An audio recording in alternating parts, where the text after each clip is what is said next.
太宗皇帝驾崩，李二猛地睁眼，前一刻还浸在对生命的眷恋里，耳边似萦绕着嫔妃皇子的哭声，下一秒却踩在垒石上，双手抓着皇铃，竟是要上吊的架势。恭送大明皇帝龙御宾天，尖利嗓音从脚下炸响，他惊得脚下石块晃动，稳住身形时满是错愕。大明，朕的大唐呢？低头见穿莽服的太监王承恩跪伏磕头，对方抬眼却见崇祯正用迷茫眼神打量自己，忙爬起来掏东西。陛下不喜自意，奴婢备了东厂鹤顶红、淬毒匕首，还有迷药配毒药，保您无痛苦归天。大胆阉人！李二怒喝，跨步下时想找武器杀了这逼宫宦官。他可是天策上将，大唐皇帝，天可汗，怎容阉人胁迫？可刚动步，天旋地转袭来，他捂着头坐下，一大段记忆猛地塞进脑海。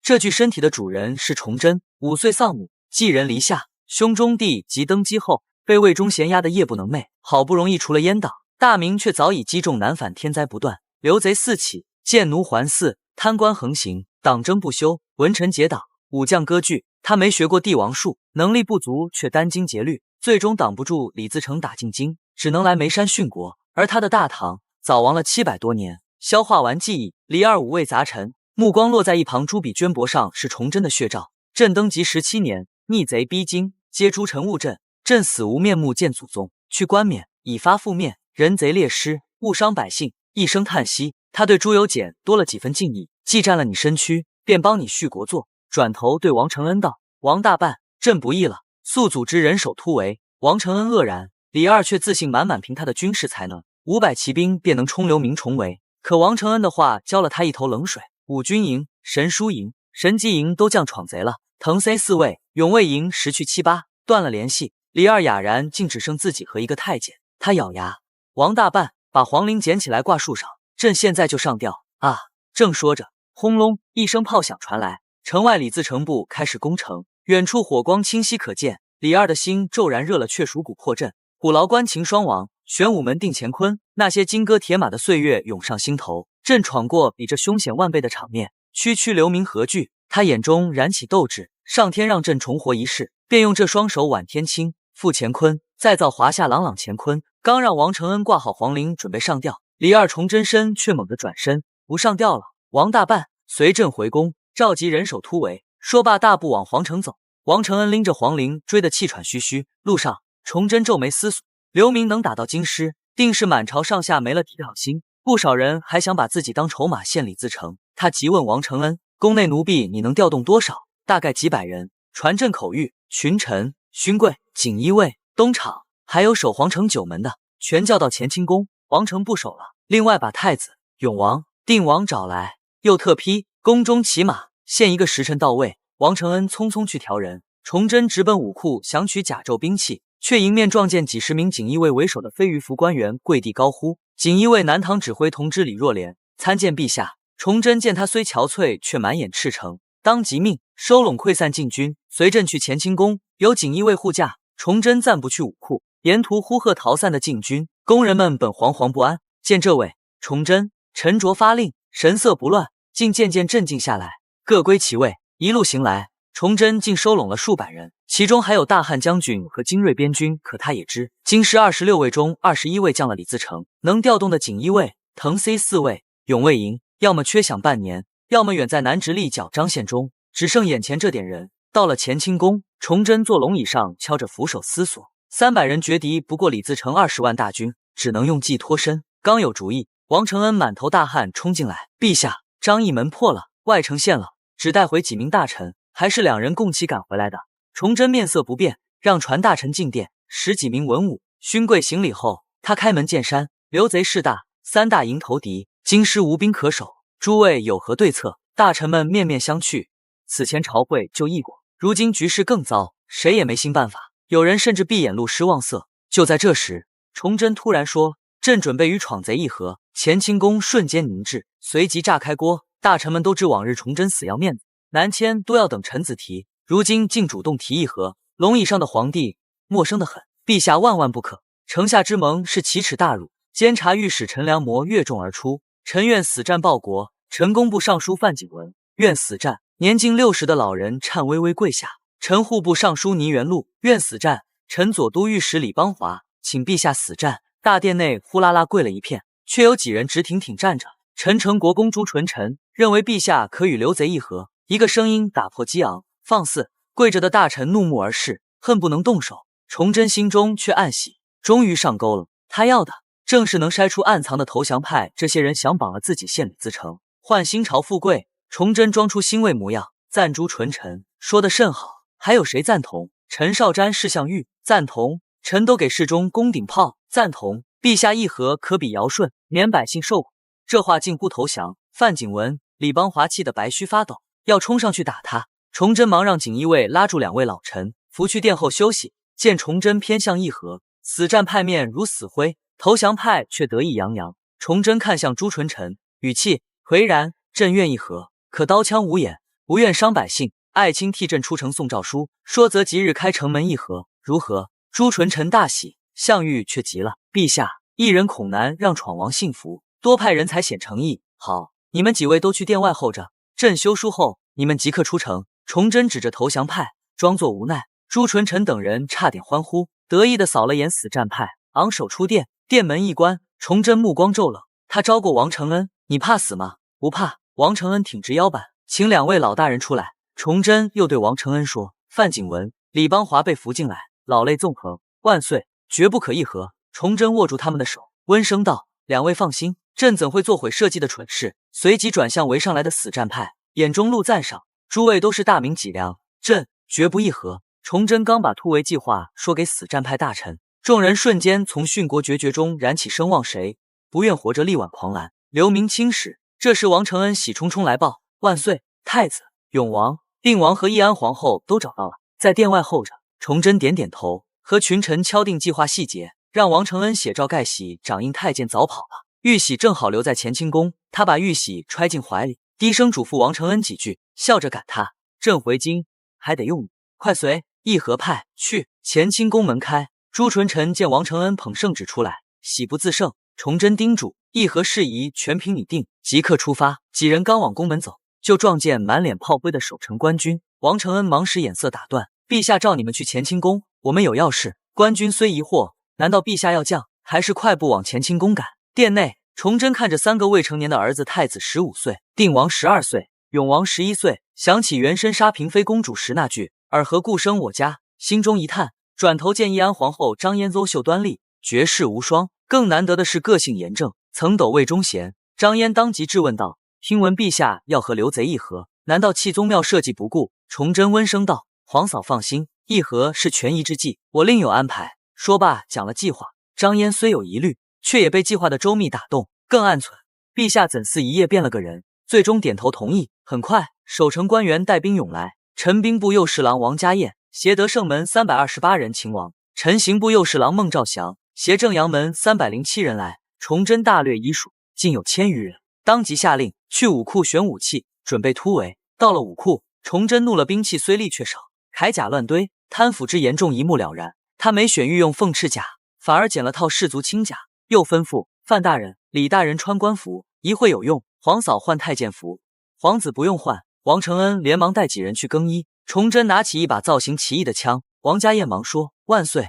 这是鲁密冲武备制，称最远最毒，能当斩马刀用，就是换弹慢。”崇祯暗叹，比弓弩强10倍，地海鲁密冲，自己拿了长枪、腰刀和劲弩。众人刚武装好，锦衣卫就押来个不情愿的老者经营，提督吴襄。崇祯冷声道：“绑了。”王德化立马带人上前，还把破袜子塞进吴襄嘴里。锦衣卫同知李若莲听令，崇祯高声道：“升你为指挥使，拨500人，丑时末起，1个时辰内去成国公府抄家，杀人，欲抵抗，杀无赦。寅时末，西安门见。”李若莲领命，带着人兴奋而去，终于要收拾这些蛀虫了。接着崇祯又下令孟兆祥去马房套所有马，到西安门等。王德化去内廷私药库取所有银子，再带太子仪仗去西安门，特许你们宫中骑马。两人领命，疾驰而去。我们去西安门，等他们来就去西直门。崇祯望着夜色，心中暗道：就看王承恩那边和天意了。另一边，王承恩跟着朱纯臣登上朝阳门。朱纯臣先喝停守军抵抗，再竖白旗，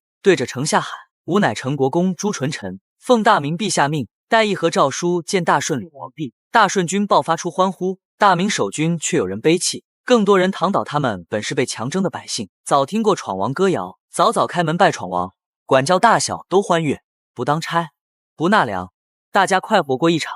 可他们没懂，覆巢之下，岂有完卵？深夜的朝阳门，火把映着斑驳石墙，一条绳索垂下，朱纯臣带着义和派跟捧着圣旨的王承恩坐吊篮出了城，满脸堆笑，对大顺军官哈腰，劳烦带我们见大顺李皇帝，商讨议和。高寿军官眼神轻蔑，突然高喊：弟兄们，明狗降了！身后刘明军瞬间沸腾，喊声震耳，一双双眼睛盯着城墙，满是对京师经营的贪婪。那可是大明最富的地方，达官显贵的家产，金做的宫殿，天亮就该是他们的了。一刻钟后，几人被押进李自成中军大营，帐内中央坐着李自成，两侧是宋献策、牛金星等核心部将，桌上摆着酒肉，炭火正旺。见他们进来，喧哗的大帐骤然安静，双方目光交锋。王承恩掏出圣旨，抬眼打量李自成，身材高大，浓眉短须，正是搅得大明风雨飘摇的闯王。可没等他开口，牛金星先拍案：尔等将臣，见我大顺皇帝为何不拜？朱纯臣等人扑通跪倒，连呼拜见大顺李皇帝。唯有王承恩立着，口气不卑不亢：华夏只有大明，只有崇祯皇帝，咱家不知什么大顺皇帝，死到临头还狂。李自成刚要下令拖走，宋献策却起身喝止：皇上，先听圣旨内容，再杀不迟。李自成叽了一声，牛金星端着酒杯低头，心里暗计宋献策如今越来越得宠，日后怕是要压过自己。王承恩不再多言，展开圣旨宣读：奉天承运皇帝诏曰，李氏自成，曾为银川一族边军，后入乱民，朕不忍百姓遭兵祸，愿化干戈为玉帛，封尔为秦王，统陕西、河南兵马钱粮，令尔军退50里，解京师之围，不扰百姓，择日朕亲往进交封赏。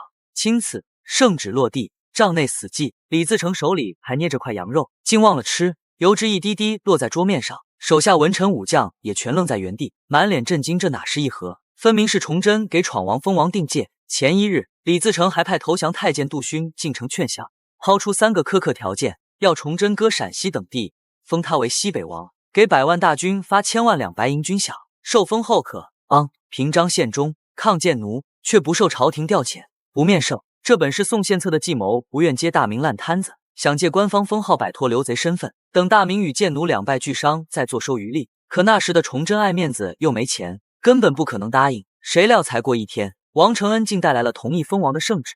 李自成捏着羊肉的手顿住，油脂滴在桌上，帐内文臣武将全愣了。崇祯不仅封他为秦王，划陕西、河南2省归他，还让他退军50里，解京师之围。这一下，李自成的身份彻底变了，不再是流贼，而是大明官方认证的秦王，日后再也不用被官军追得东躲西藏。好，臣遵旨，谢恩。李自成扔掉羊肉，拍桌大喜，连自称都从朕改成了臣。王承恩暗自松气，心中敬佩崇祯的预判，笑着递上圣旨：秦王接旨，咱家该回宫复命了。为表诚意，刘成国公在此商讨封赏细节。李自成喜滋滋接了圣旨，赏王承恩10两银子。正要设宴，宋献策却突然起身：王公公留步，敢问公公名号与官职？咱家司礼监秉笔太监王承恩。王承恩心头一紧，宋献策笑道：我军还有位大明上善监掌印太监杜勋，既已议和，便劳烦公公带他回城，也算全了天家体面。再派1队士兵护送2位。很快，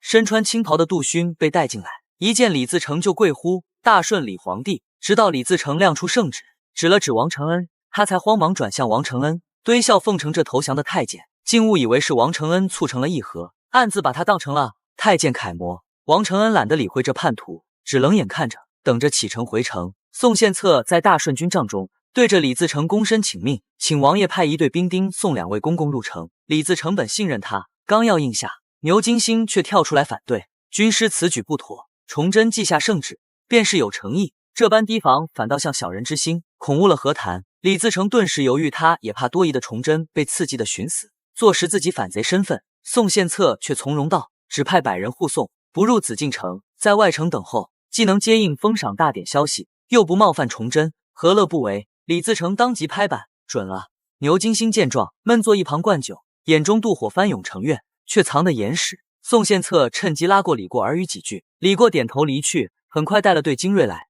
等王承恩、杜勋出帐，李过使个眼色，示意士兵已安排妥当。王承恩虽忧心杜勋跟着百兵随行，怕走漏突围消息，但转念一想，万岁定有办法，便先压下顾虑，只想尽快回城报信。护送队伍一路畅通，到朝阳门后，士兵果然不进城，四散隐蔽在九门外。王承恩心中一紧，却也只能先往紫禁城赶。另一边，西安门外，崇祯正领着1000余人等候，远处传来马蹄声，孟兆祥带300多匹战马奔来。陛下，马房只寻到这些，万幸都有马鞍。崇祯大喜，够了，就等王德化和李若莲了。话音刚落，王德化就带着几辆马车跑来，身后锦衣卫压着的正是崇祯最后的内蟠。陛下，内蟠共3万两银，1万两金，太子仪仗也带来了。崇祯皱眉，怎会这么少？王德化扑通跪倒，奴婢绝不敢私吞，锦衣卫可作证。崇祯叹口气，扶他起身，随手从箱中摸出10两金锭扔过去，差事办得好，赏你。王德化喜出望外，刚要谢恩，崇祯又道：给秦王的大人每人发10两金，士卒、锦衣卫每人10两银，现在就发，记得说这是皇上赏你的。王德化立马组织发钱，明末士兵早被欠饷拖垮，有的连上次领银是什么时候都忘了，此刻拿到沉甸甸的银锭、金锭，个个欢欣鼓舞，把银子紧紧揣进怀里。崇祯看着这一幕，心中了然，乱世之中，家国情怀远不如真金白银管用。这1000余人的军心，总算用这点内放攥住了。西安门外，刚领完10两金银的士卒与官员仍呼声未歇。崇祯登上马车，朗声道：汝等秦王，朕记在心里，这金银是嘉奖，欠你们的饷。朕突围后，必全额补发军无戏言。大汉将军将话传遍人群，吾皇万岁，大明万岁的呐喊再次震彻夜空。不多时，东边传来隆隆车声，李若莲浑身是血，盔甲带伤，领着10几辆马车奔来，单膝跪地，禀皇上，成国公府超出金银折合80万两，因时间仓促，只带出一半，请陛下责罚。崇祯忙扶起他，重重拍其肩，雪中送炭，何罪之有？原来李若莲兵分2路突袭朱府，遭家丁抵抗后，急喊朱纯臣通贼下狱，瓦解对方士气，才抢出财物，虽未超尽，但80万两已解燃眉。崇祯当即下令补发所有人欠饷，赏李若莲50两黄金，抄家士卒每人50两白银。王德化依旧每发一笔就喊：这是皇上赏你的。士卒们攥着银子，满心只剩跟着陛下有奔头的念头。山呼声再起，崇祯知道这1000余人的军心稳了。另一边，王承恩带着杜勋进了紫禁城，怕这叛徒见崇祯坏了突围计，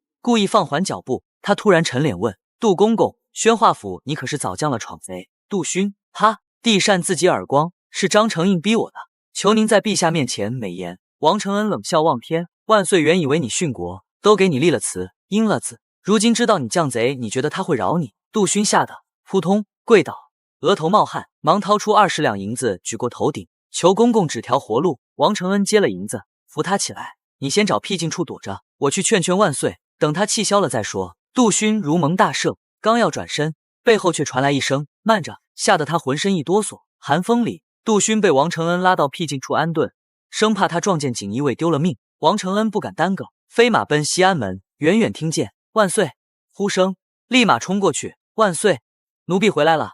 崇祯见他平安，心头大定。王承恩喘着气说完议和经过，崇祯闭眼沉思，闯贼必不会真退，趁黎明前突围。他让王德化找个身形相仿的士卒，很快名叫赵大山的士卒被带过来，腿还在抖，穿上龙袍，假扮朕迷惑闯贼。崇祯拍他肩：朕恕你无罪。赵大山扑通跪倒：草民不敢。崇祯沉脸呵斥，又塞给他2锭金子，说道：任务完了趁乱出宫，朕打回来再找你。接着崇祯递王承恩2锭黄金，王承恩却掏出3两白银拒道：奴婢有钱。崇祯更觉他忠心，硬塞黄金和金牌，附耳交代后事。王承恩带赵大山去乾清宫后，崇祯叫过太子朱慈操，让他穿上赤色滚龙袍。父皇要教你个艰巨任务，怕吗？崇祯问。朱慈先昂头应：不怕，听说是担众人性命，又有些迟疑，最终还是直视崇祯：臣定不负所托。大臣们见状欣慰。李邦华喃喃：大明有此太子，乃社稷之福。崇祯随即召范景文、倪元禄、李邦华：闯贼因议和松懈，你们打太子仪仗去西直门，找襄城伯李国珍开门。他递范景文1块金牌，就说朕令太子通知关宁军为守山海关，朕混在队伍里，不便现身。说罢躬身行礼，3位老臣忙跪倒：臣等万死不辞。崇祯将被堵着嘴的吴襄、义安皇后及2王送上马车，自己混在士卒里。众人为何选西直门？只因崇祯最信李国珍。这襄城伯是靖难功臣之后，历代行武对大明忠心耿耿原始中，他为崇祯死节，巨将李自成。2刻钟后，队伍到西直门，李国珍一身山纹甲，早就在城下迎接。见太子便欠身行礼，参见太子殿下。范景文上前，襄城伯接旨，陛下与闯贼议和，令你开城门。太子去通知关宁军回守山海关。李国珍接过金牌，确认无误，心中虽痛惜崇祯受辱，仍喝令开城门。铁至城门，吱吱呀呀升起。倪元禄急着要走，李国珍却眼神一凛：“倪大人且慢。”西直门口，李国珍突然喝住倪元禄，侧身看向出城队伍，城外皆是流贼，1000人恐被围，我拨3000精兵随太子同行。说罢，颓然转身登城楼。众人虽不忍点破真相，却也只能默然。不多时，3000精兵会合，队伍刚出城，就被流贼将领李成率人围住。左都御史李邦华上前喝道：“闯王已受封大明秦王，吾等奉诏出城办事，同为臣子，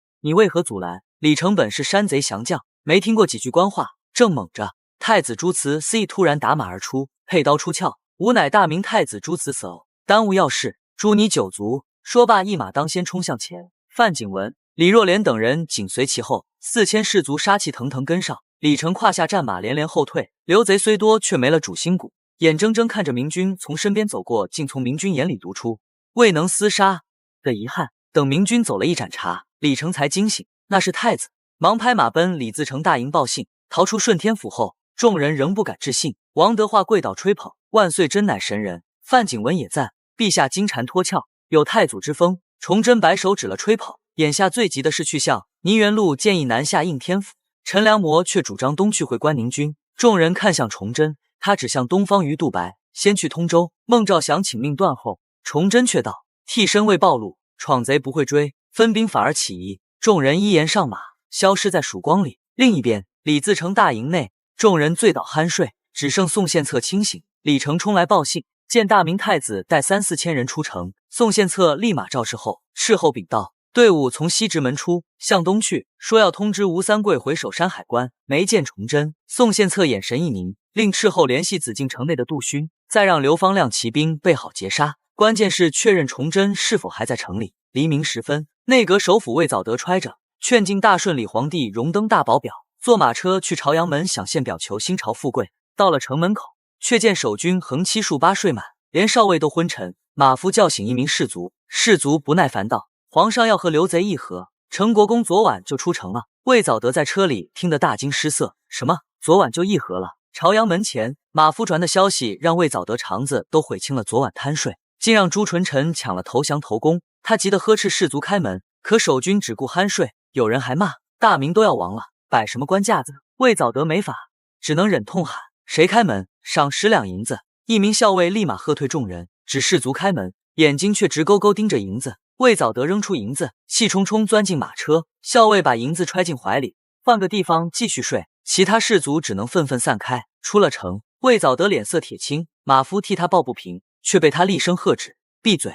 速去闯王大营！”陈时末闯营里，李自成被宋献策唤醒。宋献策说李成撞见大明太子带数千人出城，猜有蹊跷。牛金星却反驳：“崇祯爱面子，既发议和诏，怎会食言？他派太子通知吴三桂守山海关，合情合理。”李自成连连点头，赞牛金星动若烛火，又安抚宋献策小心无大错，派斥候盯着，等杜勋消息再定。宋献策又问是否按旨退50里。刘宗敏拍桌子：“退了兵，富户跑了，弟兄们饷银怎么办？绝不行！”李自成头疼，让宋献策想办法。宋献策道：“就说粮草不足，只撤外城，再让左都督围死顺天府，让贪官富户插翅难飞。”刘宗敏大喜，李自成当即让宋、牛2人去办。紫禁城乾清宫前，王承恩望着朝阳，满心担忧崇祯安危。忽听有人喊：“王公公！”回头见是杜勋，他冷脸呵斥：“不是让你藏起来吗？赶来请功，想丢脑袋！”杜勋扑通跪倒，声泪俱下：“奴婢牵挂万岁龙体，往日伺候他饮食，知道他许久没沾荤腥，心里如刀割，求见万岁一面，死也甘心。”说罢，在汉白玉石阶上砰砰磕头，想见万岁。王承恩心头猛地一跳，这烟术怕是没安好心。乾清宫门外，王承恩心头揪紧，殿里只有冒牌皇帝酣睡。杜勋这闯贼细作偏要见万岁，拦也不是，杀也不是，怕暴露崇祯突围的事，急中生智。他装作为南教廷杜勋，想见万岁也行，但只能远远看一眼，他还在气你犟贼的事。杜勋喜出望外，忙跟着进殿。王承恩比个骚生手势，万岁刚睡，吵醒了砍头。杜勋隔着明黄帷幔，见里面有人穿黄衣打鼾，顿时信了谁敢在乾清宫龙床睡觉。他磕了3个头，退出去后，竟抱着王承恩的腿认干爹，以后为爹爹马首是瞻。王承恩捏着袖中淬毒匕首的手松了，看着杜勋跑去向闯贼报信，才抹汗叹气：大臣要是来见，可没这么好糊弄。城外闯营，李自成志得意满缸，下令军队撤外城，围死京师，觉得自己比曹操还威风，正想寻欢，士卒来报，大明内阁首辅魏藻德求见。李自成疑惑，召来宋献策、牛金星、刘宗敏。宋献策先禀，杜勋传信，亲眼见崇祯在乾清宫休息，出城的真是太子。牛金星立马吹捧，吾皇可高枕无忧了。李自成摸着短须笑，又问魏藻德来干什么？崇祯不是派朱纯陈毅和解了吗？众人都懵了，大明首辅地位太高，他这时候来，难道崇祯要反悔？大顺军帐内，魏藻德一进来就扑通跪倒，连磕3个响头。下官魏藻德恭请大顺李皇帝荣登大宝，特来劝进。说着掏出劝进表，动作行云流水，把帐内人都看呆了。哈哈哈！刘宗敏率先嘲笑：你这大明首辅，膝盖比百姓还软，圣贤书读到狗肚子里了。魏藻德却面不改色，良禽择木而栖，李皇帝顺天应人，该欲及天下。李自成憋住笑，掏出崇祯的圣旨递过去，无以接旨，现为大明秦王，以后同朝为官，莫提称帝。魏藻德惊的话都咽回去。牛金星又补刀，魏首辅腿脚不够利索，陈国公昨晚就来议和解了。宋献策见状，忙打圆场，首辅还是回京师筹备册封事宜吧。魏藻德涨红着脸揣起劝进表逃走，帐内讥笑声响成一片，他暗自盘算，正好借筹备册封给秦王送个见面礼，尴尬也抛到脑后。顺天府内议和消息传开，百姓大多欢喜，不用守城。襄城伯李国珍却满心屈辱，他想入宫见崇祯，却被拒说。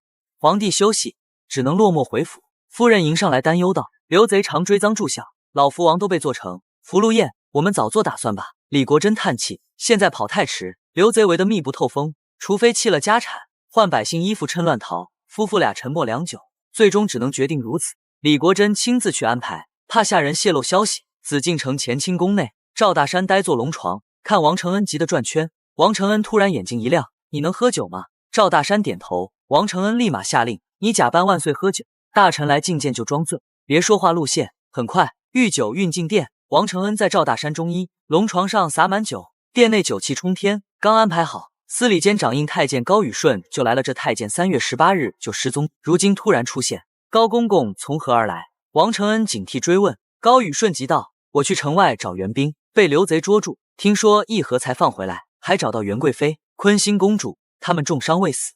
周皇后尸首也已入关，要面圣禀明。王承恩掏出崇祯金牌，万岁心情不好，谁也不见，你敢抗旨？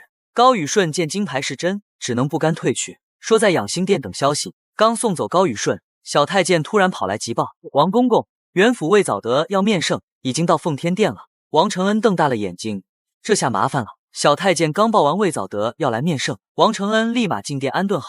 装醉的赵大山刚出殿，就见魏藻德急匆匆赶来。王公公，陛下呢？臣有涉及要事。王承恩递上金牌，陛下不让任何人打扰。魏藻德却不买账，躬身行礼后硬闯：我乃首辅，要事须亲禀陛下。王承恩忙拦在前面，塞给他10两白银：元府通融，容我通报。魏藻德收了银子，站在殿外等候。片刻后，王承恩引他入内，浓烈的酒气扑面而来。魏藻德皱眉，却见龙床帷幔后只有模糊身影。他跪倒禀道：臣请旨，册封秦王大典派何人操办？臣愿自荐。帷幔后只传出含糊的 G 声。王承恩立马道：万岁同意了，快谢恩。魏藻德大喜，磕完头就兴冲冲离去，还不忘让王承恩劝陛下保重龙体。王承恩望着他的背影，终于松了口气。另一边，崇祯一行人已抵达通州这处运河与长城交汇的战略要冲，因刘贼为京、曹梁都屯在此地。通州知州李一觉出城迎接太子，进府衙后却察觉不对，一名穿青甲的士卒竟让大臣们处处谨慎。太子也频频侧目，李一觉猛然记起多年前远远见过的崇祯，当下平退左右，关上门，扑通跪倒，不知万岁驾到，臣李一觉罪该万死。崇祯满意点头，让他起身，直接下旨：你亲自备小船，送太子和大臣沿运河南下天津卫，与水师会合，此事绝不可外泄。李一觉领旨离去。崇祯又召范景文、李邦华、倪元禄，你们陪太子换百姓服饰，办客商带吴襄南下。李若莲率500锦衣卫护送，午饭后即刻出发。众人领旨后，王德化小声问：“太子南下，万岁您去哪？”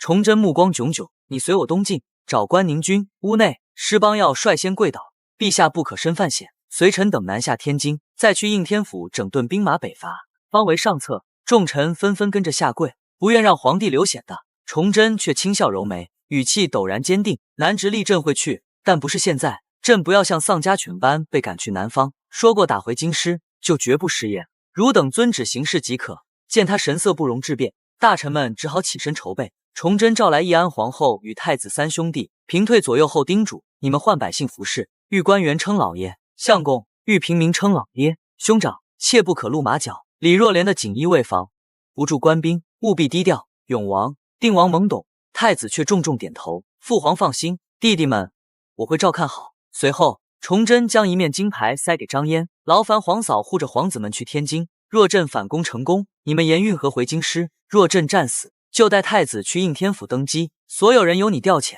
张嫣虽提后宫不得干政，却终被说动接旨，还叮嘱：“陛下若受挫，可回天津同去应天府。”全军饭后分兵，太子、张嫣等人扮成客商，由李若莲率500锦衣卫护送，沿运河下天津。崇祯则留王德化、王家燕、金炫3人，带3000士卒打太子旗号，轻甲快马东进找关宁军。士卒见皇帝不独自南逃，士气大涨，竟无一人逃兵。行军路上，崇祯每走20里，便让部队休息2刻钟，4时辰便埋锅造饭。休息时，他主动坐进士卒堆里谈笑。起初士卒紧张，后来有人敢说荤段子，满营都是笑声。吃饭时，他直接取下头盔舀粥喝，活像久历沙场的将军。王家燕看在眼里，暗叹：陛下敬野之兵，与金炫对视一眼，都露出敬佩，也学着用头盔盛粥。这同吃同住的举动，让士卒们觉得皇帝和自己一样有血有肉，亲切感骤升，军队凝聚力悄悄蜕变。崇祯心中清楚，这支满想宝石愿跟他共进退的队伍，终将是他打回京师的底气。他勒马回望京师方向，提枪轻笑：“李自成，你也配当秦王？”王德化攥着油纸包的烧鸡，兴冲冲跑来，想给崇祯献殷勤，却见皇帝端着头盔，里面盛着米粥，正和士卒们围坐同时，他瞬间瞪大眼，心头狂喊：“万岁怎会同邱八平起平坐，还吃粗食？”没等他呵斥，又见崇祯仰头喝了一大口粥。王德化如遭雷击，急奔过去，扑通跪倒，高举烧鸡：“万岁怎吃这个？折煞奴婢！这是特意为您备的烧鸡。”金黄的烧鸡油光闪闪，香气勾得周围士卒直咽口水。王德化还暗想，这份忠心定能换个司礼监掌印太监做作。崇祯却笑问：“王公公，还有几只烧鸡？”王德化心虚，只剩1只，是留着明天给您的。他话音刚落，崇祯面色骤了，站起身指着士卒们厉声道：“大明为何被刘贼为京师？不是刘贼势大，是军官把士卒不当人，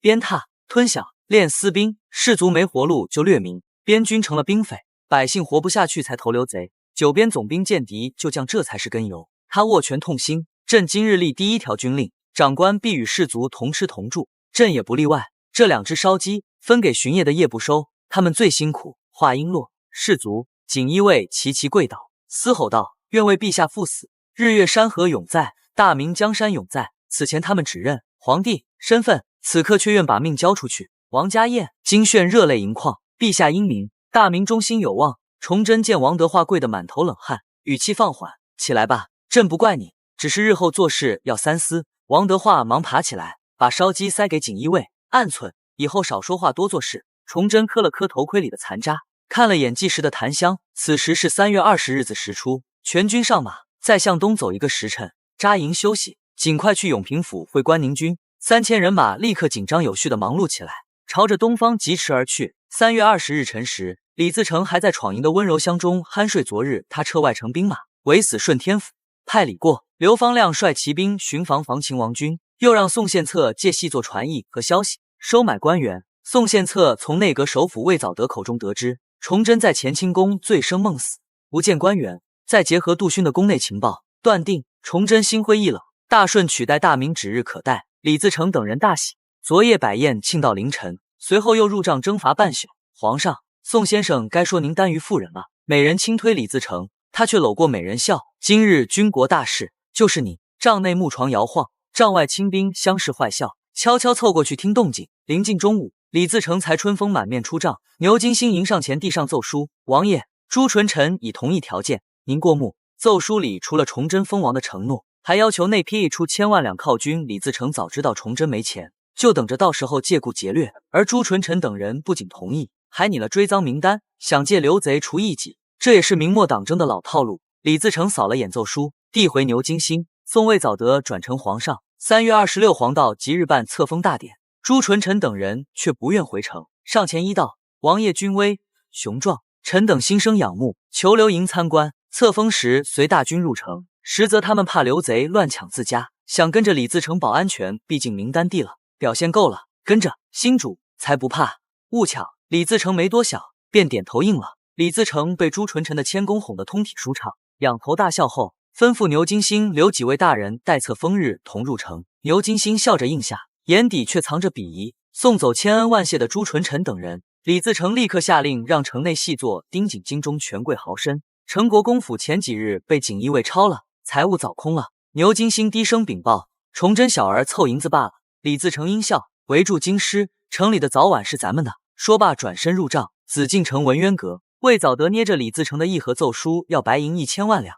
他自嘲一笑，想起崇祯官在乾清宫酗酒不见人，更念及朝廷连10万两都拿不出，终究没送奏书，随手搁在一旁，转头筹备册封仪式。顺天府玉田县外，关宁军慢悠悠行军，道向郊游。中军马车内，吴三桂与方光琛对弈，黑旗困死白旗大龙时，吴三桂呼道：“京师来报，圣上要与闯贼议和，册封大典近了。”多尔衮也来招降，许我平西王，还带了舅父的信。兄长是想裂土封王，还是福保大明？方光琛反问。吴三桂默然，半晌丢了棋子，全军扎营，明日再走。与此同时，崇祯率部驰骋平原，事后纵马而来，前方玉田县境，发现关宁军踪迹，还有大批百姓。崇祯勒住缰绳，目光锐利望向远方。关宁军，吴三桂。崇祯盯着前方，心中冷笑：吴三桂的5万关宁军哪是救命稻草，分明是柄悬鼎利刃。山海关到京师，袁崇焕、多尔衮都只需2天奔袭，他却磨磨蹭蹭走了半个月，才到玉田县，想坐看大明与大顺鹬蚌相争。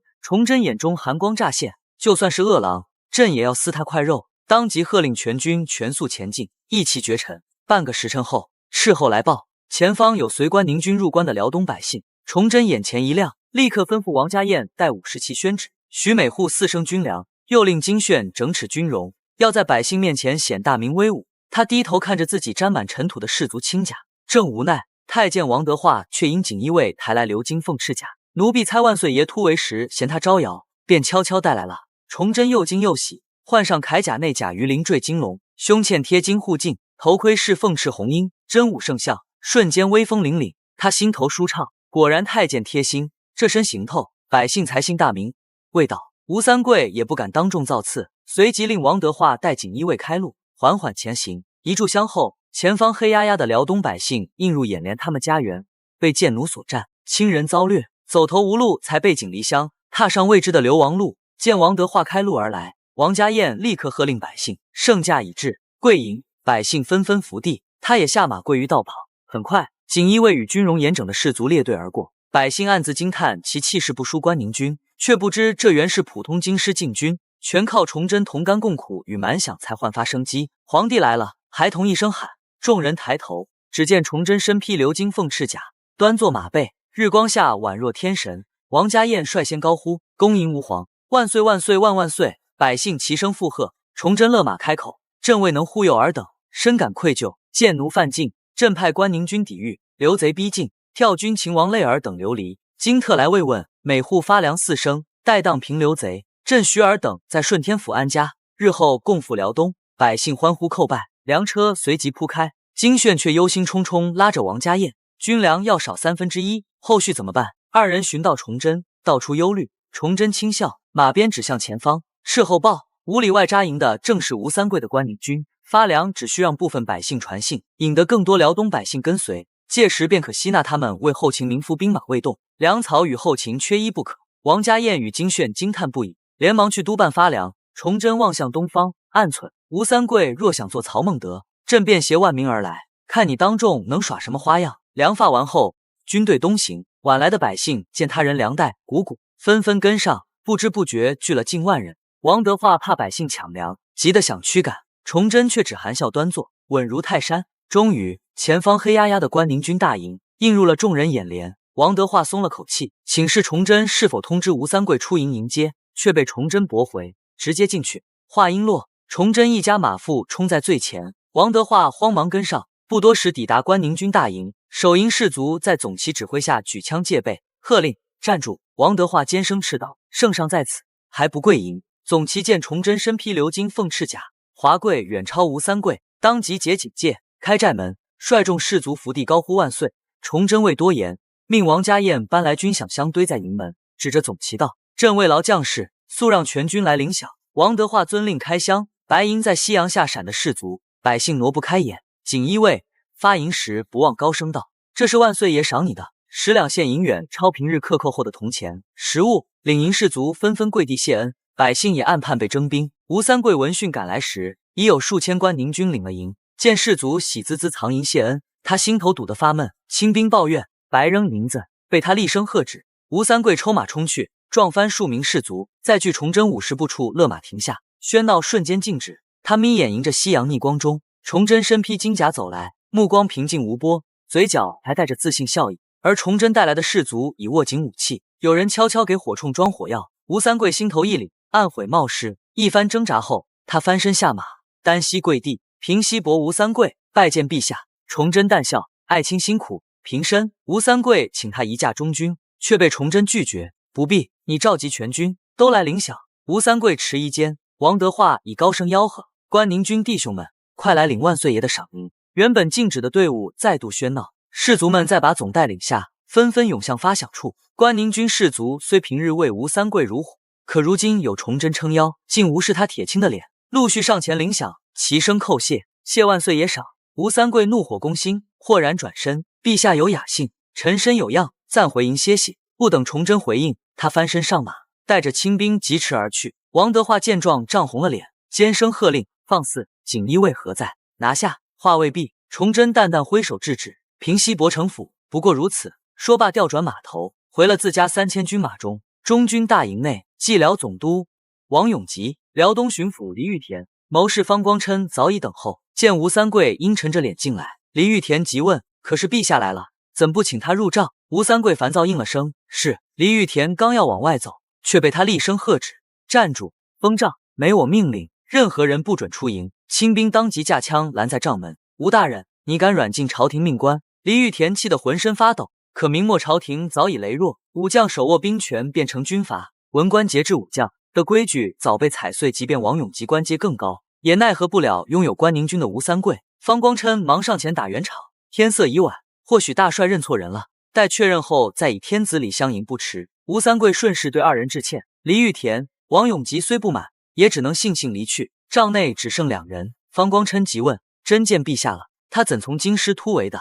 刘贼几10万围着，碟子说他还要册封李自成，别管他怎么来的。”吴三桂猛地打断，焦躁的踱步。他在营门给士卒发饷现银10两，以往饷银都经我手，发多发少我说了算。如今他当着百姓和士卒的面直接发，那些人都山呼万岁了。他灌下凉茶，重重摔了茶盏。朱由检敢动我的兵，可他带了3000精兵，还有百姓看着，我暂时动不了他，你快想办法。方光琛眉头紧锁片刻，忽然开口：“兄长稍安，士卒领皇恩是实情，可他们更需能保他们活下来的人。陛下不懂战阵，兄长20岁终无举，弓马兵法远胜他营前，只能收买一时人心，能带他们打胜仗的只有你。”吴三桂眼前一亮，焦躁尽散，兴奋地搓手：“对，我竟气昏了头，明日我便在众军面前与他比弓马技艺，当众羞辱他，让士卒看清，跟着他只有送命，跟着我才能赢。”方光琛躬身应和，眼中却仍藏着一丝疑惑：崇祯皇帝到底是怎么从几10万刘贼的包围中出现在这里的？吴三桂没察觉方光琛的异样，大步到帐门吩咐：“请黎大人、王大人随我出营迎驾。”片刻后，身披山文甲的吴三桂与穿官服的黎玉田、王永吉出现在营门，见崇祯仍骑马看着士卒领饷，3人当即跪地：“臣等接驾来迟，望陛下恕罪。”吴三桂忙补道：“臣贸然见天颜，急着唤2位大人同来，失了分寸，还请陛下宽恕。”“无妨，卿等是为秦王而来，朕岂会怪罪？”崇祯笑容和煦，抬手让三人起身。李玉田殷勤邀道：“臣以备下接风宴，请陛下移驾中军帐。”崇祯却摆了摆手：“不急，等士卒领完赏，朕还有赏赐给你们。”李玉田、王永吉眼睛一亮，不住瞟向装白银的马车，连士卒都得10两现银，给他们的赏赐定不会少。二人耐着性子等士卒领完饷，山呼万岁后散去。崇祯才对王德化道：“把第一辆马车内的3口箱子搬来。”6名锦衣卫抬来红漆木箱，李、王二人眼神灼灼，吴三桂也不由得侧目。这是犒劳3位秦王的赏赐，都是古玩字画，约值1万两白银。崇祯笑着说：“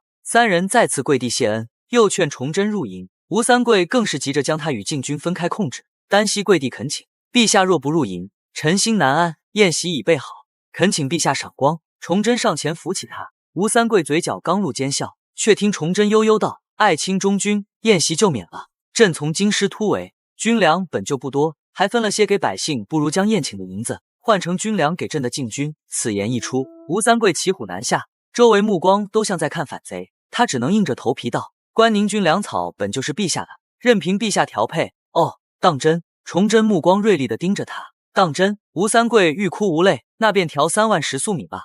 崇祯大手一挥，吴三桂苦着脸辩解：“5万关宁军总共才3万10，实在拿不出。”也是，关宁军也是朕的兵。崇祯话锋一转，故意提高声音：“那调3010总可以吧？卿不会连这个都不给朕？”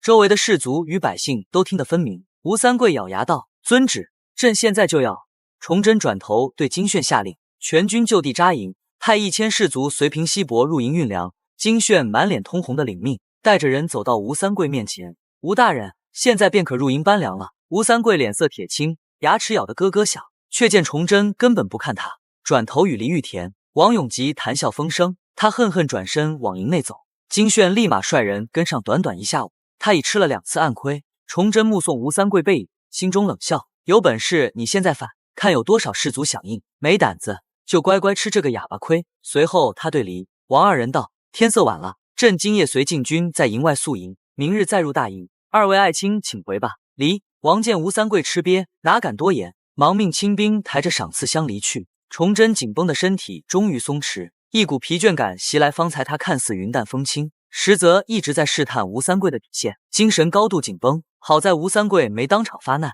也算有些城府。明天他又会耍什么花样？崇祯暗自思忖，却也松了口气，至少与关宁军会合后，不用再担心被刘贼半路截杀。他想着，渐渐沉沉睡去。半个时辰后，金炫率1000士卒推着数百辆粮车出营。有了粮食，众人看向崇祯营帐的眼神满是崇拜。王家燕更是暗自叹服：“陛下早有谋划，我竟还担心军粮不足，真是杞人忧天。”金炫打了个哈欠，与王家燕安顿好值夜士卒，便各自歇息。一夜无话。次日辰时，休息妥当的崇祯神清气爽，卸下了被刘贼追杀的包袱，众人都睡了个安稳觉。饭后，他召王德化入帐：“你几份圣旨？你找白布来秉笔。”王德化喜出望外，这是他地位攀升的信号，忙取来白布，按崇祯所言写好。崇祯掏出玉玺盖印，将圣旨收好。恰好锦衣卫来报，吴三桂等人已在营外迎驾。吴大人倒是心急。崇祯笑着让王德化伺候，自己换上鎏金凤翅甲，随后带王德化、王家燕及1000士卒出营。见崇祯骑马而来，吴三桂、李玉田、王永吉当即跪地行礼。吴三桂上前道：“关宁军已备好，请陛下移驾中军大营。”一行人行约1炷香，眼前豁然开朗，大片空地被清出，中间搭着木台，周围卫兵肃立。木台下是关宁军千总、把总等基层军官，空地外则列着整齐的士卒。参将高声喝令：“陛下到！”行礼。所有将士单膝跪地，目光如炬，压迫感扑面而来。王德化、王家燕面露惊惧，吴三桂心中得意，这些多是他的私兵精锐，是他安身立命的本钱。可崇祯面对此景，只面带微笑，频频点头，毫无惧色。吴三桂暗忖，定是强装镇定。待众人登上高台，他抬手示意，士卒齐声高呼：“恭迎吾皇！万岁万岁万万岁！”音浪冲天，震得木台微颤。王德化无耳后退，崇祯却如山岳般岿然不动，只淡淡道：“平身。”又一阵震天谢恩声后，士卒起身，不少人望着崇祯的平静身影，心中多了几分认可。吴三桂不甘心，单膝跪地：“关宁军精锐已列队，请陛下检阅。”一声炮响后，骑兵冲阵，步兵列阵，火枪射击等演练接连上演。演练结束，一名千总跃众而出，恳请陛下恩准，让吴大帅展示骑射。一旁参将假意斥责，吴三桂却摆手制止：“转向崇祯行礼，请陛下恩准微臣献丑。崇祯点头应允。吴三桂骑着白马站在空地中央，四周士卒欢呼起来。10个箭靶摆好，他手持大烧弓，猛加马腹，战马疾驰，巨靶80步时，他搭箭拉弓，一箭正中靶心，随后箭如连珠，10靶射完。士卒查验后回报，射中8个，6箭中靶心，四周瞬间沸腾。吴大帅的欢呼声响彻云霄。吴三桂面带得瑟，勒马至台下，挥手指声后登上高台，挑衅地看向崇祯，启禀万岁，臣有个不情之请，若陛下有兴致，也请下场试射，让吾等开开眼界。关宁军大营演武场瞬间死寂。吴三桂话音刚落，王德化当即怒喝：大胆！你可知此言何等僭越？李玉田、王永吉面色惨白，护帝眼色吴三桂竟未与他们商议，摆明了要逼崇祯当众出丑。不等二人上前劝阻，吴三桂又上前一步，单膝跪地高声道：请陛下为吾等试射。反了！王德化涨红了脸，喝令锦衣卫拿人，却被崇祯抬手制止。既然爱卿盛情，朕便试射一次。崇祯嘴角带笑，心中早有计较。魂穿前他成太宗射术技艺，虽无当年体魄，技巧却未遗忘。众人目光紧锁崇祯，他稳步走下高台，翻身上马，接过开元弓试拉，竟轻松拉成满月。吴三桂瞳孔骤缩，强压不祥预感，不过力气大些，准头未必比我好。崇祯猛勒缰绳，战马长嘶跃起，如蛟龙般奔腾。他纵声长啸，开弓射箭，嗖的一声，箭矢穿透靶心，紧接着寒芒连闪，笃笃声中，箭定在靶心。最后一把前，他猛拽缰绳，战马急转，他仰身平躺，一箭回手射出，稳稳命中，演武场死一般寂静。随即王德化尖声喝彩，震耳欲聋的万岁声席卷大营，连营外的金炫都隐约听见。士卒们看得真切，80步外10箭全中靶心，射穿靶心与回手箭更是神乎其技。这哪是身居皇宫的皇帝，分明是沙场老将。王家燕眼中异彩连连，李玉田、王永吉呆若木鸡，吴三桂则双手颤抖，面色惨白，喃喃重复：怎么可能？崇祯擦去额汗，策马绕场，高举长弓喊道：明军威武！士卒们一愣，随即涨红脖子嘶吼：万岁神武！声浪一波高过一波。登回高台，所有军官单膝跪地。吴三桂在参将拉扯下，也终于低下了高昂的头。崇祯抬手让众人起身，召士卒至台下，沉声道：朕有罪。台下哗然。崇祯继续道：朕御及17年，未能安定天下，致刘贼纷起，贱奴侵略，让尔等风餐露宿，引兵食粗。但朕以社稷为念，不忍独享干支文绣，尔等御敌守土，皆为大明功臣，当入公列祠，享万世香火。今朕愿效太祖、太宗，征讨宇内，再造华夏，尔等愿追随朕否？金甲映日，赤红战袍翻飞。崇祯的话如重锤击在士卒心上，他们紧握武器，胸膛热血沸腾。不知是谁先嘶吼：日月山河永在，大明江山永在！呼声迅速汇成洪流，席卷演武场，每一个字都饱含决心。跟着这位慷慨神武又体恤下属的皇帝，封妻荫子，青史留名，绝非空谈。崇祯话音落，吴三桂冷汗翻放，他终于反应过来，皇帝要的不是争一时之气，是他手中的关宁铁骑。正恍惚间，崇祯的声音传来：平西伯。吴三桂听旨，他下意识跪地，只听崇祯念道：亲朕守辽东劳苦，入关秦王忠义，特命你随朕率关宁军西进解京师之围，攻城后加封平西侯，总督辽东兵马。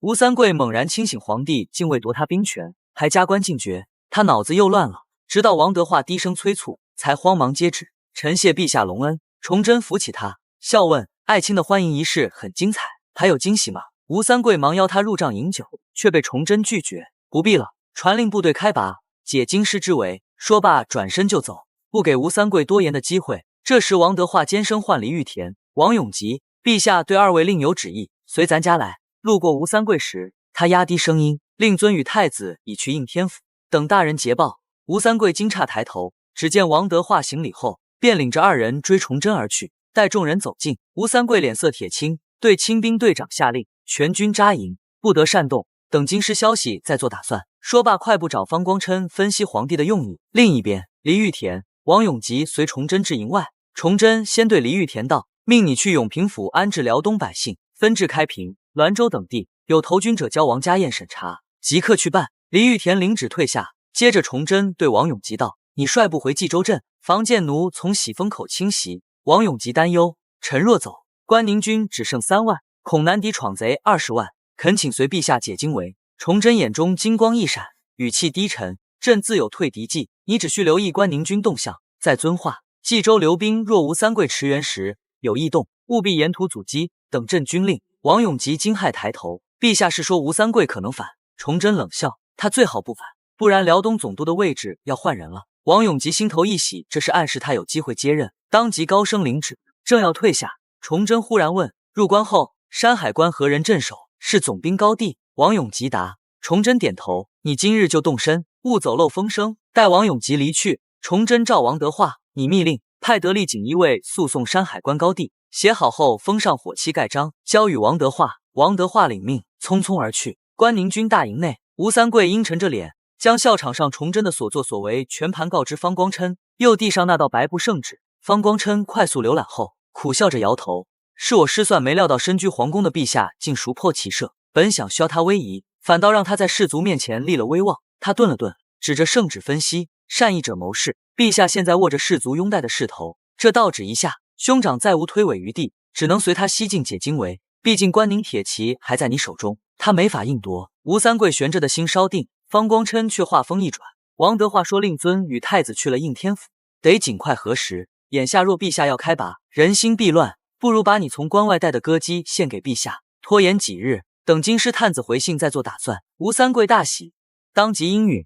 不多时，15名娇俏歌姬被千总吴国贵领来。此时崇祯正在帐中翻看绩效新书，听闻吴三桂派人参送歌姬，便让吴国贵进帐。吴国贵复述了吴三桂偶感风寒，特献歌姬的话。崇祯笑着道：吴爱卿忠心可嘉。待吴国贵要告退，崇祯却举起手中兵书：吴千总可知这本绩效新书？回陛下，此乃戚少保所著，我等军官都读过。吴国贵答。崇祯追问：可按书中之法严格练兵？吴国贵面露难色：戚少保之法虽完备，却只有当年戚家军能行各地官兵有地域特点，没法一概而论。就连关宁军也只学了皮毛。崇祯闻言点头。待吴国贵领赏离去，他猛地拍案：不是没法行，是他们不想行。总兵们用朝廷军饷养私军，军中享乐成风，谁愿与士卒同甘共苦？他踱着步，眼神见厉：他们不用，朕来用。随即召来王德化，传令全军集合。朕有军令宣布。王德化迟疑着问歌姬如何安置。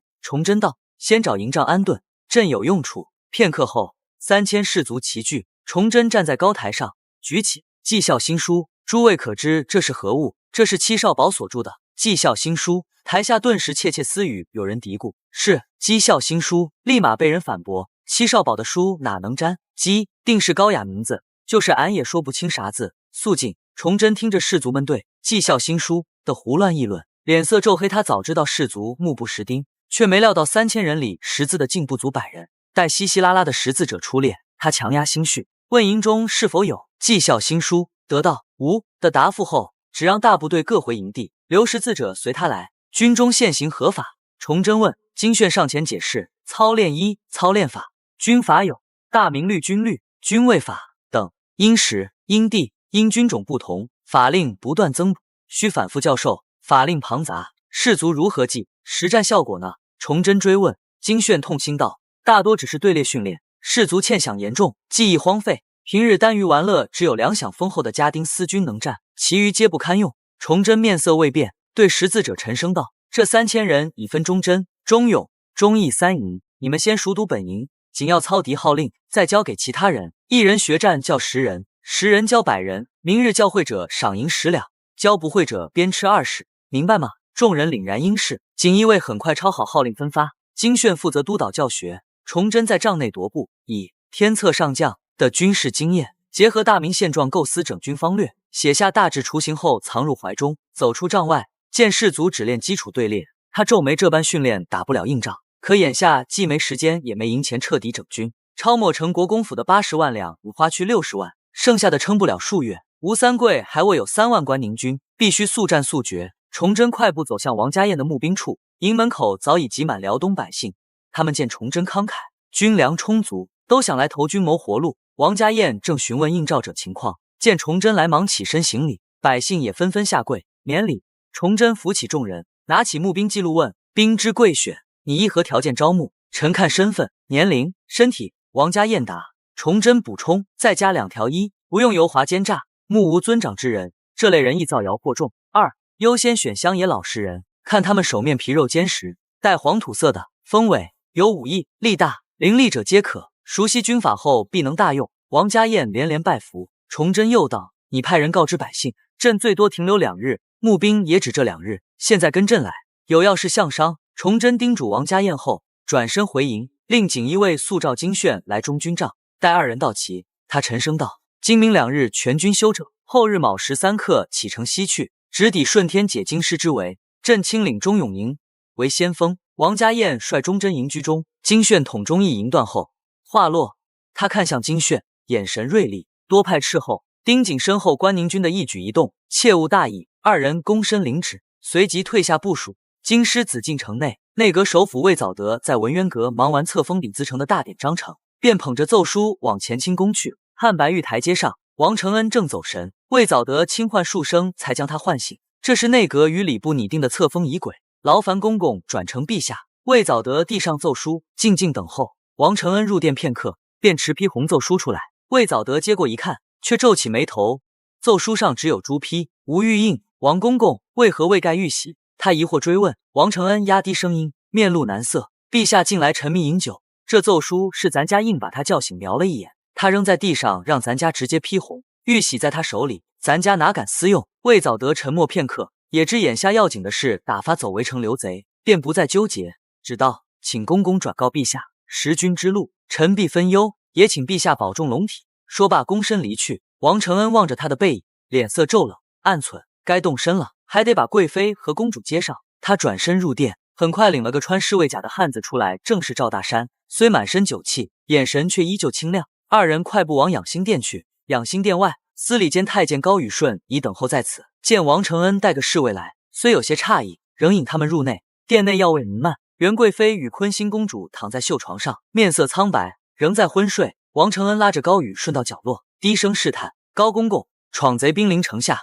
贱奴又在关外虎视，大明怕是撑不住了，不如咱们趁乱出城投了闯贼，日后好歹有个前程，你看如何？住口！高宇顺猛地怒喝，双目圆睁：你竟为了苟活背叛陛下！万岁爷平日待咱们不薄，就算城破，我也愿随陛下一同赴死，绝不做犟贼。话音未落，他顺手抄起旁边的铜制灯柱，劈头盖脸朝王承恩砸来。王承恩不敢高声泄露崇祯突围的真相，怕被殿外之人听去，只能连连躲闪。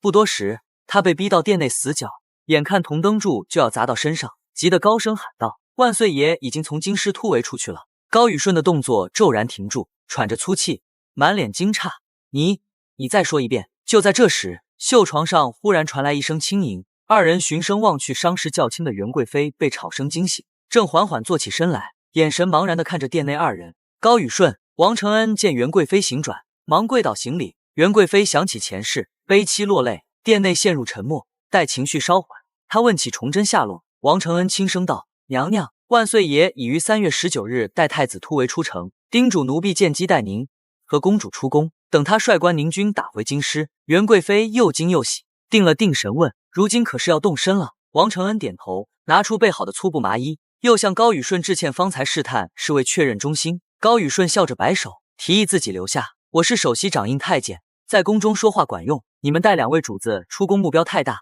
我护送更稳妥，还能在宫内周旋，为万岁多争取时间。众人不再犹豫，元贵妃忍着伤痛更衣，又为昏迷的坤心公主换好衣服。入夜后，易容的王承恩、卸甲的赵大山驾着送水马车，载着母女2人，在高宇顺护送下从西直门出宫，消失在夜色中。